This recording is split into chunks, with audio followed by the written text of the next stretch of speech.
নমস্কাৰ যিসকল ছাত্ৰীয়ে বিটেক থাৰ্ড ছেমিষ্টাৰ এডমিশ্যন লোৱাৰ বাবে JLEE এণ্ট্ৰেন্স এক্সাম দিছিলে আৰু ইতিমধ্যে ৰেজাল্টটো লাভ কৰিছে তো তেওঁলোকৰ বাবে ইয়াতে নোটিছ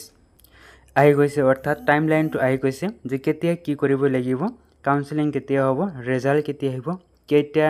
এলটমেণ্ট আহিব ডকুমেণ্টছ ভেৰিফিকেশ্যন কেতিয়া কৰিব লাগিব সকলোখিনি ইয়াতে দিয়া আছে সকলোখিনি আপোনালোকে জানিব পাৰিব তো ভিডিওটো সম্পূৰ্ণ শেষলৈ চাই থাকিব সকলোখিনি আপোনালোকে ইয়াতে বুজি পাব ইয়াতে লিখা আছে যে এডমিশ্যন থ্ৰু JMEE দুয়োটা ইয়াতে দিয়া আছে তো আপোনালোকে এইটো আপোনালোকে এবাৰ ডাউনলোড কৰি ল'ব পাৰিব তো এইটো আপোনালোকে ডাউনলোড কৰিব যদি আপোনালোকে গ্ৰুপত জইন হৈ আছে আপোনাৰ গ্ৰুপত জইন হৈ থাকিলে এইটো আপোনালোকে পাব তো ইয়াতে আমি কি কৰিম এতিয়া জাষ্ট এইটো আমি ওপেন কৰিম ওপেন হৈ গ'ল এতিয়া আমি চাম ইয়াতে কি দিয়া আছে প্ৰথমটো দিয়া আছে যে upload document choice filling for branches and engineering colleges by the candidate to participate in the online counseling and deposit of counseling fees অর্থাৎ ছাত্ৰীসকলে কলেজ ব্ৰাঞ্চ আৰু যি কাউন্সেলিঙৰ বাবে যি ফিজ ডিপোজিট কৰিব লাগিব হেতু কেতিয়াৰ পৰা আৰম্ভ হয় টোটাল এটো 7 দিন চলিব এই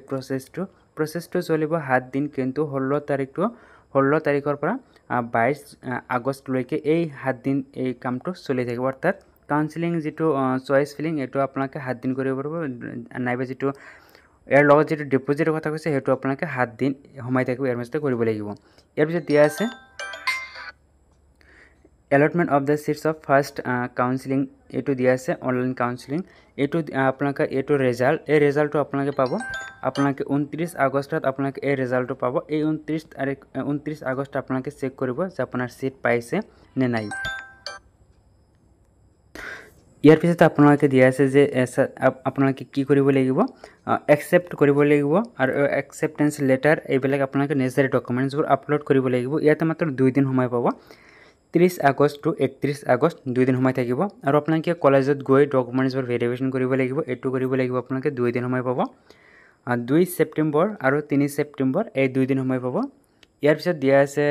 আৰু list submission are report to vacancy list পঠিয়াই দিব এটো স্টুডেন্টের কাম নহয় এটো 4 সেপ্টেম্বৰ তাৰিখে লিষ্ট পাবলিশড হ'ব যে ভ্যাকেন্সি হেতু ডিটেইল পঠাই দিব ডিটেইল অফিসিয়ালি পঠাই দিব কিন্তু ছাত্ৰীয়ে নাইবে যিসকলে ক্যান্ডিডেট আছে তেওঁলোকে 5 সেপ্টেম্বৰ তাৰিখে এটো চাব পাৰিব তো ইয়াৰ পিছত আৰু কি দিয়া আছে অৰ্থাৎ চাব এই লিস্ট চাব পাৰিব আৰু সেকেন্ড যেটো এলটমেন্ট নাইবা সেকেন্ড যেটো কাউন্সেলিং এটো এতিয়াও ডিক্লেয়াৰ কৰা নাই এটো ডিক্লেয়াৰ কৰিব পিছত আহি যাব যেতিয়া এবিলাক হৈ যাব প্ৰথম ৰাউণ্ডটো হৈ যাব তেতিয়া কিমান সময় লাগে তাৰ পিছত এটো ডিক্লেয়াৰ কৰি দিব আপোনাক মই নিশ্চয় ইনফৰ্ম কৰিম তো আপোনালোকে যদি ওয়েবসাইটত সোমায় তেনেহলে আপোনালোকে দেখিবলৈ পাব এনেকৈ কিন্তু দেখিবলৈ পাব এনে কিন্তু আপোনালোকে দেখিবলৈ পাব এনে কিন্তু ইয়াতে লিখা আছে ফটোখিনি ইয়াতে লিখা আছে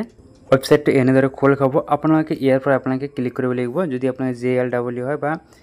JMEE হয় আপোনালোকে যেটো থৈছে আপোনালোকে হেতু ক্লিক কৰি দিব ক্লিক কৰি দিয়াৰ পিছত আপোনালোকে কি এটো লগইন কৰিব লাগিব লগইন কৰাৰ পিছত আপোনালোকে ইয়াতে প্ৰসেসটো দিয়া আছে এই প্ৰসেস মতে আপোনালোকে কৰিব তো মই নেক্সট আপোনালোকে এটা লাইভ আপোনালোকে এটা দেখুৱাম যে কেনেকৈ কি কৰিব লাগিব কি প্ৰসেস দিয়া আছে কি ডকুমেন্টছ লাগিব সেইখিনি মই নেক্সট আৰু এটা ভিডিও আপোনালোকে মৰ্নিংত পাই যাব